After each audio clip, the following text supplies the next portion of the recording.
سيئات أعمالنا من يهده الله فلا مضل له ومن يضلل فلا هادي له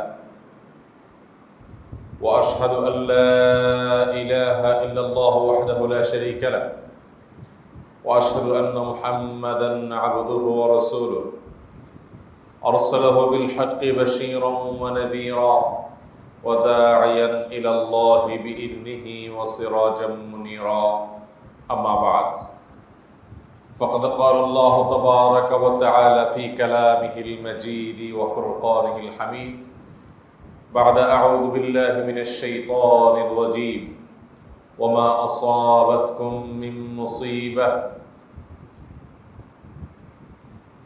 فبما كسبت أيديكم ويعفو عن كثير بارك الله لي ولكم في القرآن العظيم ونفعني وإياكم بالآيات والذكر الحكيم ونستغفر الله لي ولكم ولسائر المسلمين فاستغفروه إنه هو الغفور الرحيم محترم মুআজ্জাজ মুসল্লিয়ান কিরাম কোরআনে হাকীমের একটি আয়াতের অংশ বিশেষ তিলাওয়াত করেছি। এই আয়াতে আল্লাহ রাব্বুল আলামিন তার বান্দাদের উদ্দেশ্যে গুরুত্বপূর্ণ একটি বার্তা দিয়েছেন, আর তা হলো যত মুসিবত এবং বিপদ আপদ, সমস্যা এবং বাধা বিপত্তি আমাদের চলতি পথে, আমাদের জীবনের পথে আসে, এগুলো সবগুলোই আমাদের দুহাতের কামাই।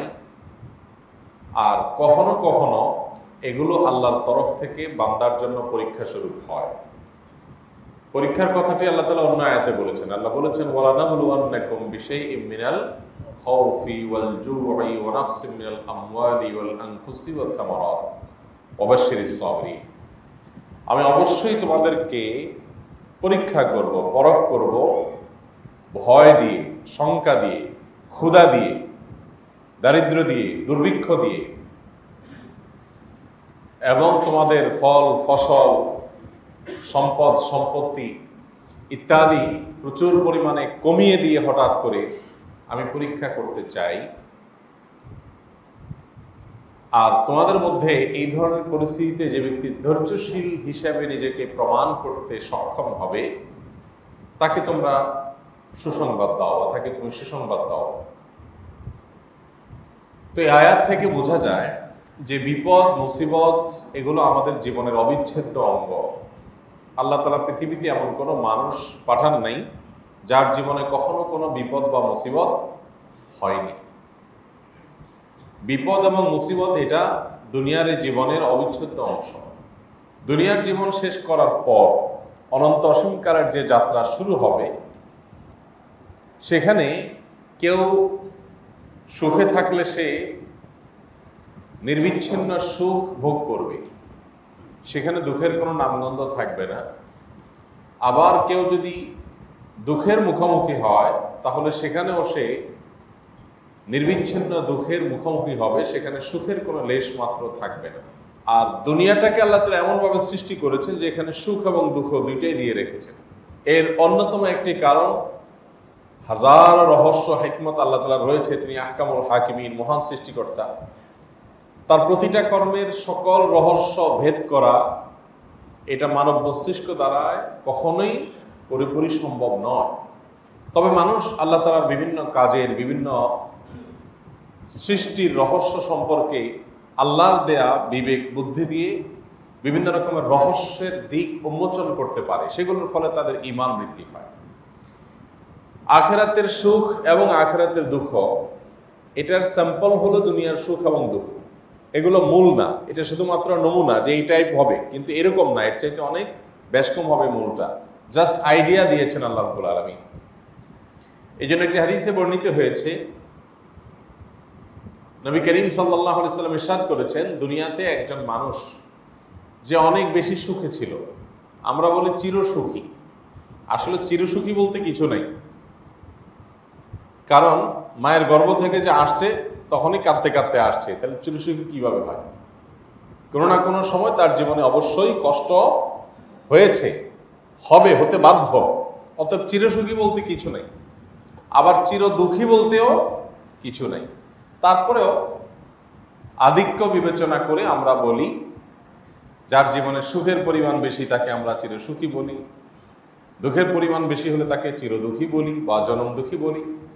তো এই তথাকথিত চিরসুখী মানুষটি, যার জীবনে খুব একটা বিপদ মুসিবত মানাতে হয়নি, এই লোকটাকে যদি জাহান্নামের চারপাশ দিয়ে একটা চক্কর দেয়ানো হয় বা একটু ঘোরানো হয়, জাহান্নামের আশপাশে নেওয়া হয়, সেখানকার যে কষ্টের আঁচ সে অনুভব করবে, সে পৃথিবীতে তার জীবদ্দশায় যত সুখ ভোগ করেছে তার সকল সুখের কথা ভুলে যাবে।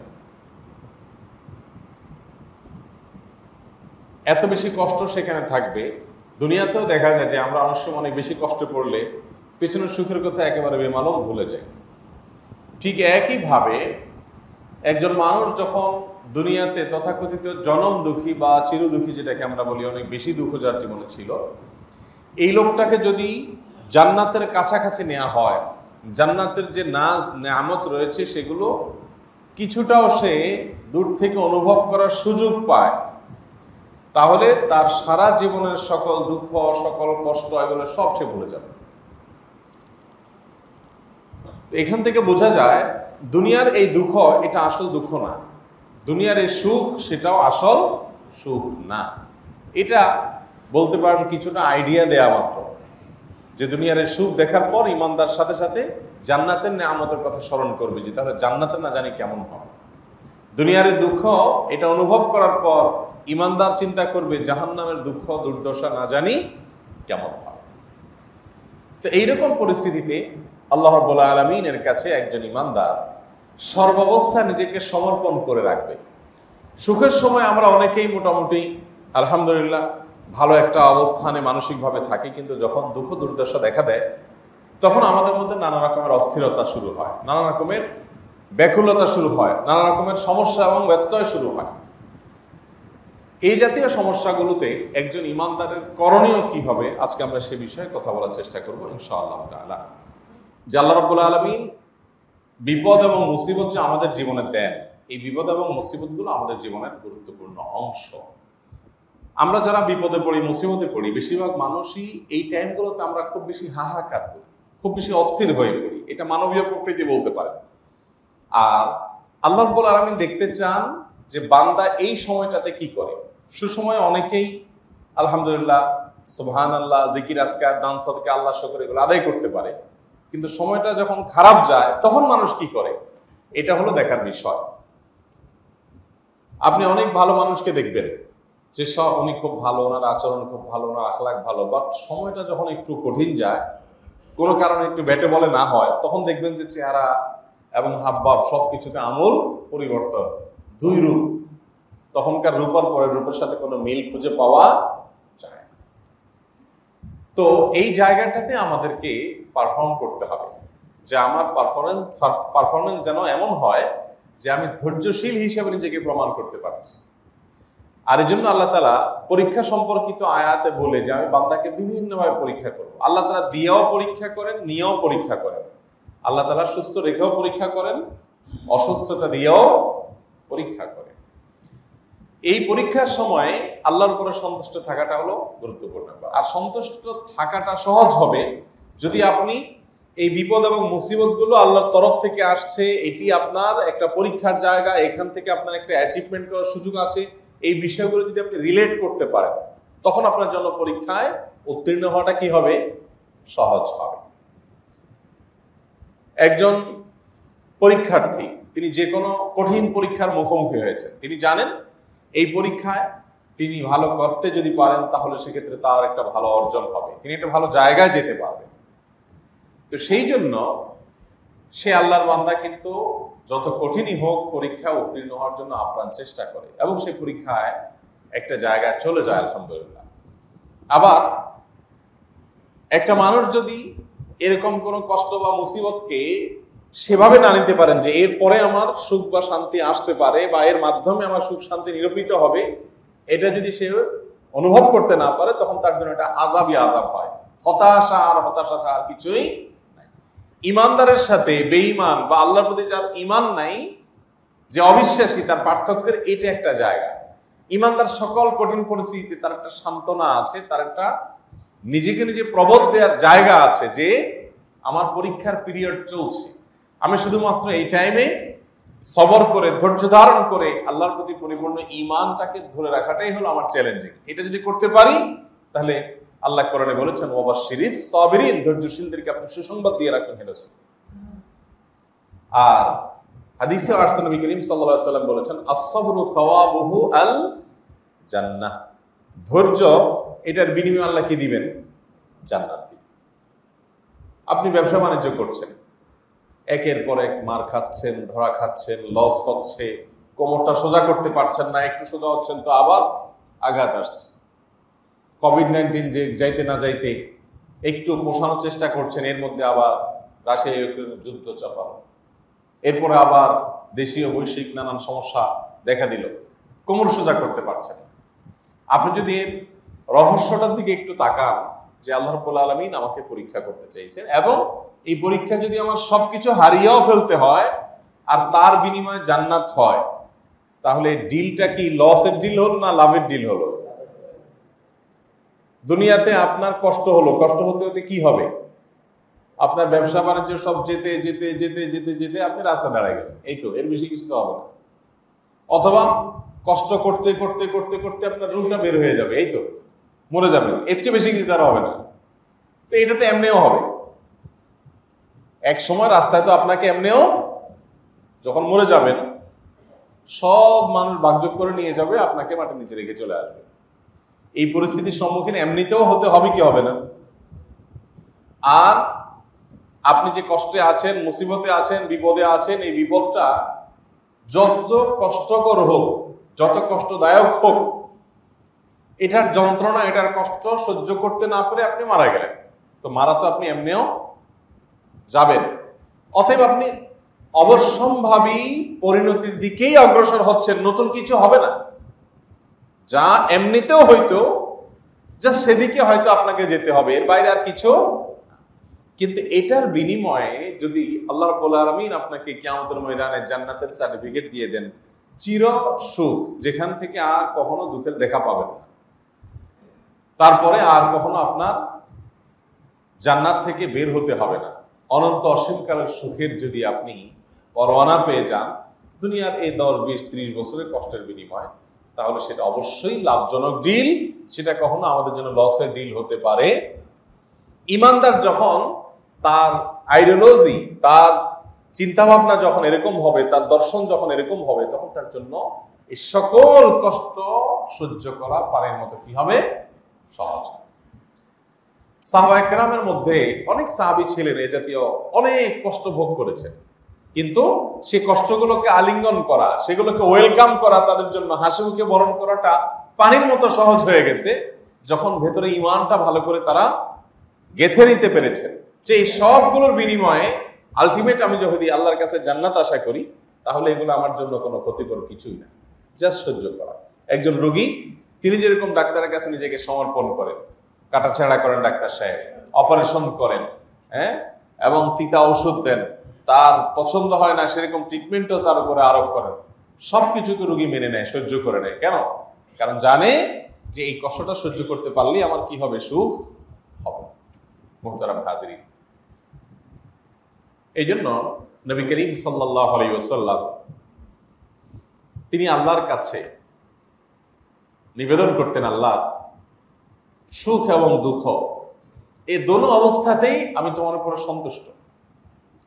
তুমি সুখে রাখলে তো সন্তুষ্ট আছি, আবার দুঃখ দিলে সেটাও আমি তোমার প্রতি কোনো আমার অভিযোগ অনুযোগ নাই, তুমি আমার সৃষ্টিকর্তা হিসেবে আমার জন্য যা কল্যাণের সেটাই করছো।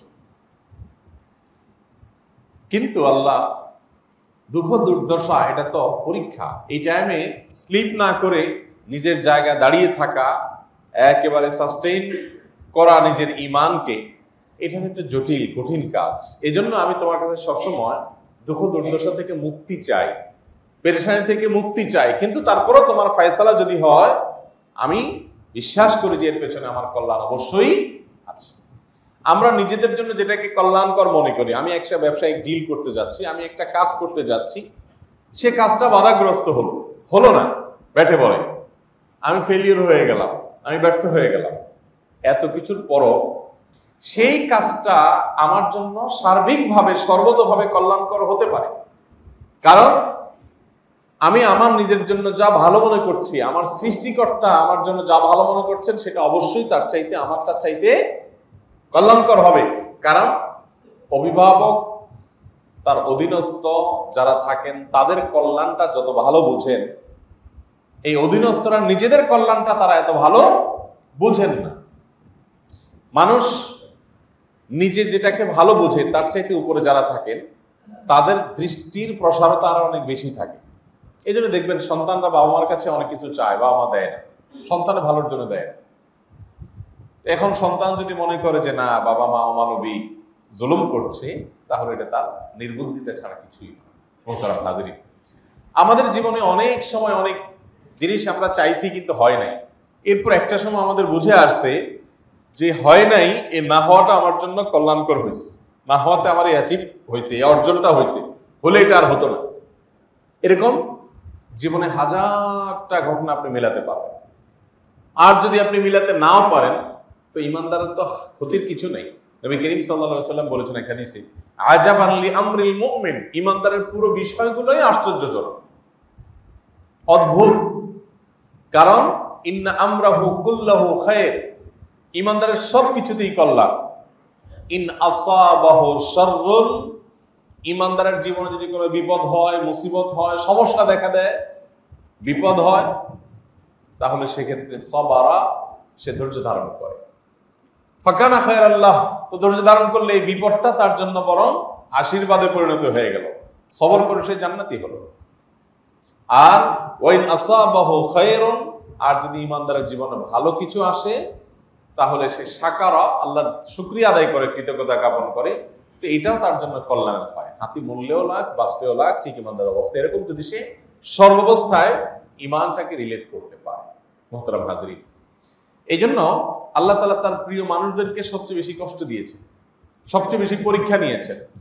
হাদিসে আসছে নবী আলাইহিস সালাম বলেছেন, আশাদ্দুন নাসি বালাআন আল আম্বিয়া, সবচেয়ে বেশি বিপদ আপদ মুসিবত হয়েছে যাদের জীবনে, তারা ছিলেন কারা? নবী রাসূলগণ। আপনি আমাদের নবী করিম সাল্লাল্লাহু আলাইহি ওয়াসাল্লামের জীবনী দেখেন, একবারে ওয়াফাতের আগ পর্যন্ত কত রকমের টেনশন আর পেরেশানি একটা মানুষের জীবনে হইতে পারে, সবগুলো তাকে দেওয়া হয়েছে। মক্কা বিজয় করেছেন, তার সামান্য কিছু পর দুনিয়া থেকে চলে গেছেন, এর আগ পর্যন্ত একের পর এক মুসিবত। মক্কাতেও তাকে বিপদ আপদ সহ্য করতে হয়েছে, মদিনায় আসার পর তাকে শান্তি থাকতে দেওয়া হয় নাই, কিন্তু শেষ হাসিটা হেসে দুনিয়া থেকে চলে গেছে।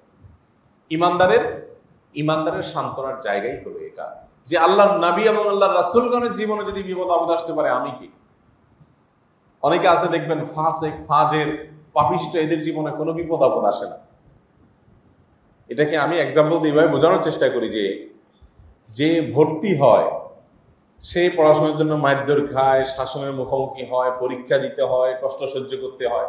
আর যে ভর্তি হয় না, তার তো এগুলোর কিছু নেই। যে আল্লাহর প্রতি ঈমানই আনে নাই, বেঈমান, তার তো হিসাবের খাতাই নেই।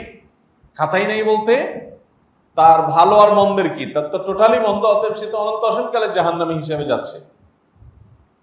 আর যে আল্লাহ তাআলার প্রতি ঈমান আনয়নকারী বান্দা, তার জীবনেই তো কঠিন হয়। আপনি যখন দেখবেন আপনার ছেলেটা সিগারেট হাতে নিছে, আপনি যদি টের পান আর চোখের সামনে কোনো রকম পড়ে যায়, তাহলে আপনি তো উত্তম মধ্যম দিবেন সন্দেহাতীত ভাবে, তাকে শাসন করবেন। কিন্তু আপনার আশেপাশে চোখের সামনে কত ছেলে সিগারেট খাচ্ছে, আরো কত অন্যায় অনাচার করছে, আপনি দেখেও সেগুলাতে তেমন করে ইন্টারফেয়ার করবেন না। কেন করবেন না? কারণ এগুলো তো আমার ছেলে না, এটা আমার ছেলে। অতএব যেটাকে মানুষ নিজের হিসাবে অন করে, তার প্রতি যে মানসিকতা থাকে, অন্যদের প্রতি সেই মানসিকতা থাকে না। একজন বেঈমান, একজন অবিশ্বাসী মানুষ, একজন ফাসিকের সাথে একজন ইমানদারের পার্থক্যের জায়গা হবে এখানে। এই জন্য মুহতারাম হাজরিন, জীবনের যত মুসিবত আসবে, জীবনের যত কষ্ট আসবে, জীবনে যত বিপদ আসবে, এই প্রত্যেকটা বিপদকে আশীর্বাদ হিসাবে নিতে হবে এবং আমার জন্য কল্যাণকর মনে করে আল্লাহর পরে তৃপ্তির ঢেকুর গিলে শুকর আদায় করা এবং সবর করতে হবে। জান্নাত পুরাটাই হলো সবরের বিনিময়। এক হাদিসে আসছে নবী সাল্লাল্লাহু আলাইহি ওয়াসাল্লাম বলেছেন, হুফফাতিল জান্নাতু বিল মাকারিহ, জান্নাতকে চতুর্পাশে হাজার হাজার কাঁটা এবং অপছন্দনীয় কর্ম দিয়ে পরিবেষ্টন করে রাখা হয়েছে। অর্থাৎ জান্নাতে যদি আপনার এন্ট্রেন্স করতে হয়, আপনাকে যদি জান্নাতে ঢুকতে হয়, তো সেক্ষেত্রে জান্নাতের চারপাশে হাজারো বাধা, বিপত্তি, মুসিবত, সমস্যা, অপছন্দনীয় বিষয়গুলো আল্লাহ দিয়ে রেখেছেন। এগুলো একটা একটা একটা করে ওভারকাম করে করে আপনাকে জান্নাত পর্যন্ত যেতে হবে।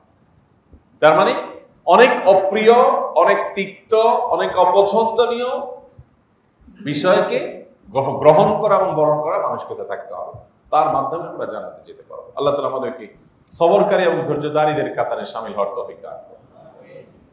প্রিয় নবী সাল্লাল্লাহু আলাইহি ওয়াসাল্লামের এই হাদিসে, যেটি শেষে বলছিলাম, এই হাদিস তিনি আরো বলেছেন যে নবীদের প্রতি আল্লাহর বিপদ আপদ এবং মুসিবত বেশি হয়, সুম্মাল আমসাল ফাল আমসাল, এরপরে নবীদের সাথে যার যত সাদৃশ্য হবে তার জীবনে পরীক্ষা তত বেশি হবে। কিছু এক্সেপশন আল্লাহ তাআলা রাখেন যে তাকে আল্লাহ তাআলা এত বেশি পরীক্ষা নেন নাই, কিন্তু নরমাল এবং সাধারণ চিত্র হলো যে আল্লাহ রাব্বুল আলামিন মানুষকে প্রচুর পরিমাণে পরীক্ষা নেন, সে ঈমান এনেছে যেটা প্রমাণ করবার জন্য। কোরআন কারীমের জন্য আল্লাহ তাআলা বলেছেন, মানুষ কি ধারণা করেছে যারা বলবে আমরা ঈমান আনলাম আর তাকে কোনো পরীক্ষা করা হবে না? এটা কিভাবে কল্পনা করেছো? তুমি ঈমান আনছো বলছো, তাহলে পরীক্ষায় তুমি প্রবেশ করে গেলা। এবার আমাদের সমাজের একটা চিত্র দেখবেন, অনেক লোক বলে যে কই ইউরোপিয়ানরা, পশ্চিমারা, যারা আল্লাহর প্রতি ঈমান নাই, অমুসলিম, কাফের, তারা তো আমাদের চেয়ে ভালোই আছে। অনেক নাস্তিককেও বলতে শুনবেন যে কই ঈমানদাররা আল্লাহর প্রতি ঈমান আনছে, তারা আল্লাহর বান্দা, আল্লাহর রহমান, আল্লাহ রহিম, কই তাদের তাহলে তো বিপদ কেন? আল্লাহ তাআলা কোরআনে ঘোষণাই দিয়ে দিয়েছেন যে তারা কি ধারণা করেছে যে তারা বলবে আইয়াকুলু আমান্না, তারা আল্লাহর পরে ঈমান আনছে, এটাকে বলবে ওয়াহুম লা ইফতারুন, আর তাদের কোনো পরীক্ষা করা হবে? এটা কিভাবে তারা কল্পনা করবে? এই জন্য ভাইরা আমার, প্রতিটা পরীক্ষাকে ঈমানদার বরং ঈমানের মিটার যখন খুব উপরে তুলতে পারবে, তখন সে পরীক্ষাকে, বিপদকে বরং এনজয় করবে, যে তাহলে আমার সেটা এসে গেছে, যেটা কথা কোরআনে বলা হয়েছে, যেটার জন্য আমার প্রতীক্ষা ছিল, যেটা আমার উন্নতির সোপান, সিঁড়ি, সেটা এসে গেছে। এখন শুধুমাত্র আমাকে স্টিয়ারিং হুইলটা সোজা করে ধরে রাখতে হবে, ধৈর্য ধারণ করতে হবে। এর মাধ্যমে আল্লাহ তাআলার কাছে আমি প্রিয় কথা বলতে পারবো। মোহতারাম হাজিরিন, ধৈর্য কখনো মানুষকে অপমান করে না। ধৈর্য ধারণ করে পৃথিবীতে কেউ ক্ষতিগ্রস্ত হয় নাই, কিন্তু ধৈর্য হারা হয়ে প্রতিবার আমরা অপদস্থ হই, অপমানিত হই, ক্ষতিগ্রস্ত হই। আপনার জীবনে কতবার মাথা গরম করে খেই হারিয়ে ফেলে, ধৈর্য হারিয়ে ফেলে বিপদের মুখে পড়েছেন, অসম্মানিত হয়েছেন, অপমানিত হয়েছেন, ছোট হতে হয়েছে আপনাকে, কিন্তু একবারও জীবনে দেখতে পাবেন না যে ধৈর্য ধারণ করার কারণে আপনাকে অপমানিত হতে হয়েছে অথবা ক্ষতিগ্রস্ত হয়েছে, কখনো না। এই জন্য আস-সাবরু কুল্লুহু খায়র, ধৈর্যের সবটুকুই ভালো, ধৈর্যের মধ্যে কোনো খারাপের দিক হতে পারে না। কে কতটা নিজেকে নিয়ন্ত্রণ করতে পারে, এটা হলো বড় পরীক্ষার বিষয়। ভালো মুসলমান সে যার ভিতরে আত্মনিয়ন্ত্রণ করার ক্ষমতা আছে। বিপদের সময় আলহামদুলিল্লাহ সবর করে যাচ্ছে, হাসি মুখে বরণ করে নিচ্ছে। তার বিপত্তিমূলক সময় সে নিজেকে নিয়ন্ত্রণ করছে, খেই হারাই ফেলেনি। এটা হলো ইমানদারের বৈশিষ্ট্য।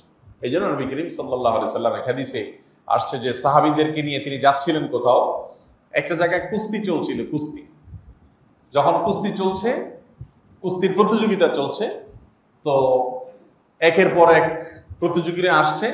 একজন প্রতিযোগী, তাকে কেউ হারাতে পারছে না, খুব বাহাদুর কিসিমের, সে একজন একজন করে সবাইকে কুপকাত করে ফেলছে।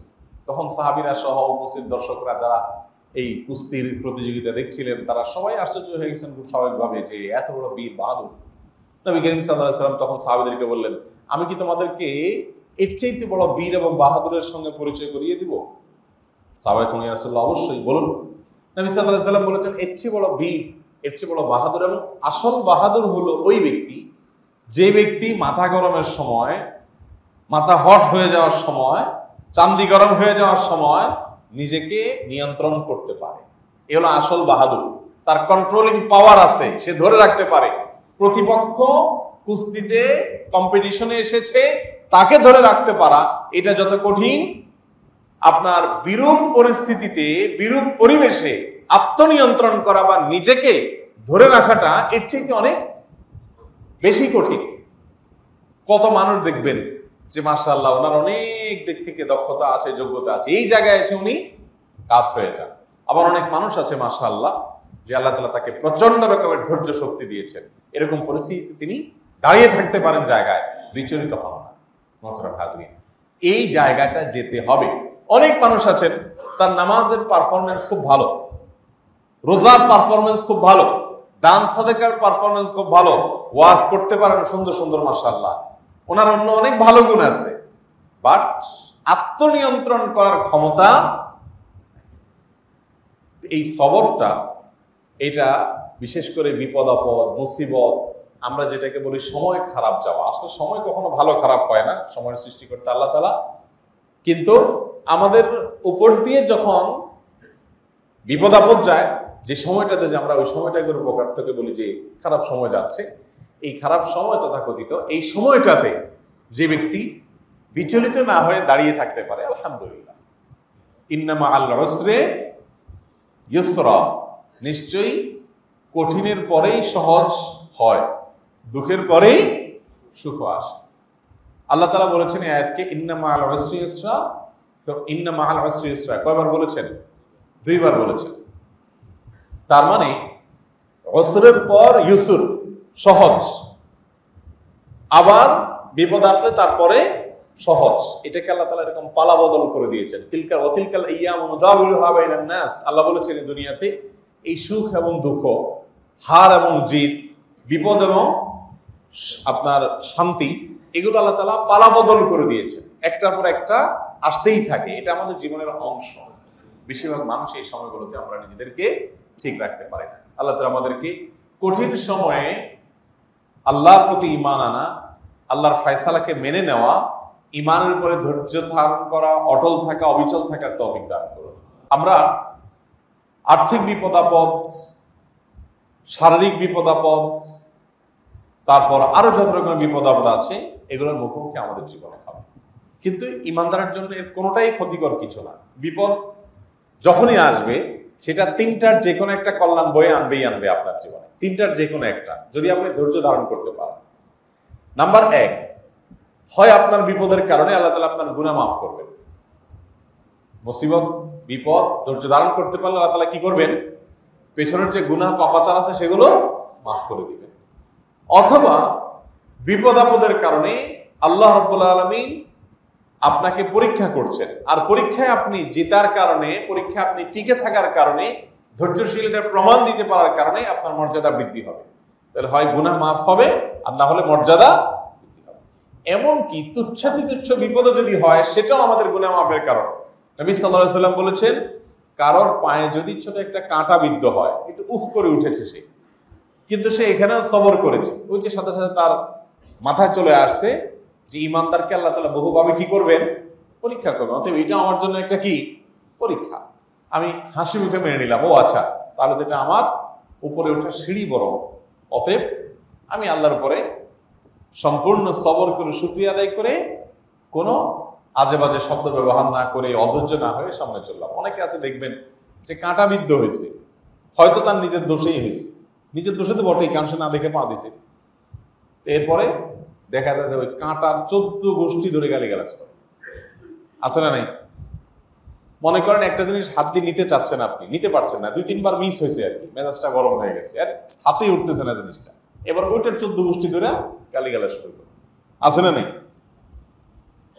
এবং যদি ওইটার 14 গোষ্ঠী গালিগালাজ করে, তাও তো 1 ডিগ্রি কম খারাপ। অনেকে আবার এর চেয়ে 1 ডিগ্রি সামনে গিয়ে আশপাশে যারা আছে তাদের উপরে চড়াও হয়ে যায়, এই জিনিসটা ঠিক মতো রাখো নাই, এই কাঁটা রাস্তা ফেলছে কে? ঠিক আছে, যে ফেলছে তার দোষ, কিন্তু তোমারও তো আল্লাহ তাআলা চোখ দিচ্ছে।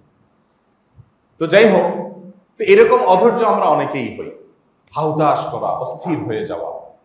ঈমানদারের ভেতর দিয়ে তুফান চলে যাবে, কিন্তু তার মুখে হাসি থাকবে, সেটাকে মেনে নেওয়ার মতো মানসিকতা থাকবে। খুব কঠিন একটা ইবাদত, এটাকে আমরা ইবাদত হিসাবে জানিই না, এটাকে আমরা ইবাদত হিসাবে স্বীকার করি না অনেক, সেটা ইবাদত।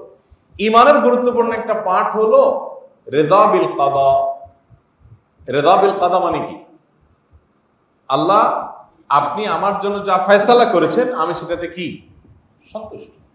আপনার কোনো প্রিয়জন মারা গেছেন, আপনি বলছেন ইন্না লিল্লাহি ওয়া ইন্না ইলাইহি রাজিউন। শুধু এটা প্রিয়জন মারা যাওয়ার দোয়া না, আমরা মনে করি মানুষ মরলে এই দোয়া পড়তে হয়। আল্লাহ কোরআনে বলেছেন কি, ওয়াল্লাযীনা ইযা আসাবাতহুম মুসিবা ক্বালু ইন্না লিল্লাহি ওয়া ইন্না ইলাইহি রাজিউন। নেককার এবং ঈমানদারদের বৈশিষ্ট্য হলো যে তাদের যখন কোনো বিপদ আসে, যে কোনো বিপদ, সাথে সাথে তারা কি বলে, ইন্না লিল্লাহি ওয়া ইন্না ইলাইহি রাজিউন। মানেটা কি? এটার অর্থটা যদি খেয়াল করেন তাহলে দেখবেন যে এটার অর্থের মধ্যে এক ধরনের সান্ত্বনা আছে। ঈমানদার বিপদ আসার পর বলবে ইন্না লিল্লাহ, নিশ্চয় আমরা সবাই আল্লাহ, আমরা সবাই কার? তিনি মালিক, আমরা তার অধীনস্থ, তার গোলাম, দাস, আমরা তার সৃষ্টি মাত্র, তিনি মালিক, সব তার। আমরা, আমার যে ক্ষতিটা হলো, আমার অর্থের ক্ষতি হলো, আমার স্বাস্থ্যের ক্ষতি হলো, আমার সম্মানের ক্ষতি হলো, আমার অন্য যে কোনো ক্ষতি হলো, যত ক্ষতি হোক না কেন, আমার যে সম্মান, আমার যে স্বাস্থ্য, আমার যে সম্পদ, আমার যা কিছু আছে, আমার জীবন, এই সব কিছুর একচ্ছত্র মালিকানা তার। তাহলে আমি যদি স্বীকার করি যে আমরা সবাই আল্লাহ, ওয়া ইন্না ইলাইহি রাজিউন, তার কাছে আমার চলে যেতে হবে, তাহলে যার জিনিস তিনি নিয়ে গেছেন, এটা তুলনামূলকভাবে মেনে নেওয়াটা একটু সহজ না? আপনি আমাকে একটা জিনিস দিলেন, দেওয়ার পর আপনার জিনিসটা আপনি নিয়ে গেলেন, এটা মেনে নিতে অনেক সহজ হয়। আর যদি ব্যাপারটা এরকম হয় যে না আমার জিনিস কিন্তু আপনি চিন্তা করে নিয়ে গেছেন, তখন তো এটা মানাটা সহজ হয় না। আপনি যখন এইভাবে দেখবেন যে সম্পদ আমাকে কে দিয়েছে? আল্লাহ দিয়েছে, অতএব যিনি দিয়েছেন তিনি আবার নিয়েছেন, আবার তিনি হচ্ছে দ্বিগুণ দিতে পারেন, অতএব আমি হ্যাপি, আলহামদুলিল্লাহ। আল্লাহ, আমার কোনো অভিযোগ নাই, কার বিরুদ্ধে অভিযোগ করবো? যার জন্য সে নিচে অভিযোগ করবো কেউ? এখানে ইমানদারের জন্য সান্ত্বনা আছে। ইমানদার এভাবে নিজেকে ধৈর্য ধারণ করবে। কিন্তু এরপরে দেখা যায় আমরা আমাদের এই ক্ষুদ্র জনপদ, আমাদের প্রিয় মাতৃভূমিতে দেখি, বাংলাদেশি, বাংলা ভাষাভাষী ভাইরা দেশে বিদেশে যেখানে আমরা আছি, আমরা বেশিরভাগ মানুষ মুসলমান, দেশে অধিবাসীরা, অন্যান্য ধর্মাবলম্বী ভাইরাও আমাদের সাথে সহাবস্থান করছেন, এদেশে আমরা সবাই মিলেমিশে আছি, বাট বেশিরভাগ মানুষ মুসলমান। তাহলে ইসলামটা তো আমাদের দৈনন্দিন আচার আচরণে প্রকাশিত হবে। আমাদের আচার আচরণে নামাজ প্রকাশিত হয়, রোজা প্রকাশিত হয়, পরিমাণে কম হোক বেশি হোক, কিন্তু এই যে সবর, ধৈর্য ধারণ, আরো এই জাতীয় যে গুণাবলী আমাদের আচরণে প্রকাশিত হওয়ার কথা ছিল, সেটা কিন্তু সেরকম প্রকাশ হতে দেখা যায়। অতএব এই চ্যালেঞ্জটা আমাদেরকে নিতে হবে। আমি যে জায়গায় ছিলাম, যে যত মুসিবত আছে ইমানদারের জীবনে, সেটা তিনটার কোন একটা হয়। একে তো তার মাধ্যমে গুনাহ মাফ হয়, আল্লাহ তাআলা বান্দার পাপ ক্ষমা করে দেন। যেটা বললাম যে একটা কাঁটা বিদ্ধ হলেও যদি সে সবর করতে পারে, আল্লাহ তাআলা মাফ করে দিবেন। আর যদি সে মুখটুক খারাপ করে, বেসবর হয়, আসার ফিসার শুরু করে, বকাচকা শুরু করে, অধৈর্য হয়ে যায়, তো শেষ। আবার অনেকে সবর করে কিরকম, সব অধৈর্য হওয়ার জন্য যা লাগে সবকিছু করে টরে এরপরে কি করে, সবর করে। ধরেন কথার কথা, একটা বিপদ হলো, গালি গালাজ, বকা ঝকা, অস্থিরতা, আল্লাহর প্রতি অসন্তুষ্টি, এটা সেটা সবকিছু করে টরে শেষ করে এরপর শেষে বলে কি, যাক ধৈর্য ধারণ করলাম, আর কি করা যাবে? আছে না না এরকম? এখন তার কিছু করার না, যা করার সব করার শেষ। এবার শেষ কথায় আসে, কি আর করা যাবে, ঠিক আছে সবর করলাম। আল্লাহ তাআলা চান না সেটা না, সবরটা আপনাকে এই শেষ কথাটা ইমানদার শুরুতে বলবে।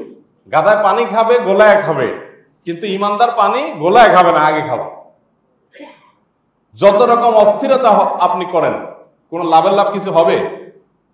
শেষ পর্যন্ত আপনাকে ওই কথা বলতে বাধ্য হতেই হবে যে ঠিক আছে তাহলে সবর করি, এই কথাটা আগে বলতে হবে। এই জন্য নবী করিম সাল্লাল্লাহু আলাইহি ওয়াসাল্লাম বলেছেন, ইন্নামাস সাবরু ইনদা সাদমাতিল উলা, বিপদ আপদ যখন আসে, প্রথম ধাক্কাটা যখন আসে, তখনই সবর করতে হয়। তখন আপনি অস্থির অস্থির হয়ে এরপরে দেখলাম আর কোনো উপায় নাই, কি আর করা যাবে, এত কিছু করলাম, লাভ তো হলো না, জিনিসটা তো পাইলাম না। একটা গ্লাস ভেঙে ফেলছে পোলাপান বা কেউ, বা আপনার হাত থেকে পড়ে যে কেউ ভুলে ভেঙে ফেলছে, এটা ক্ষতি হলো। গালি গালা, চিল্লা চিল্লি, ফিল্লা ফিল্লি করে অনেক কিছু করলেন, এখন গ্লাসটা আর জোড়া লাগে নাই, কি আর করবেন? আলহামদুলিল্লাহ। এবার আলহামদুলিল্লাহ বলে আর কি হবে না, লাভ হবে না, কারণ যা করার সবর নষ্ট করে ফেলেছে। সবর হয় না।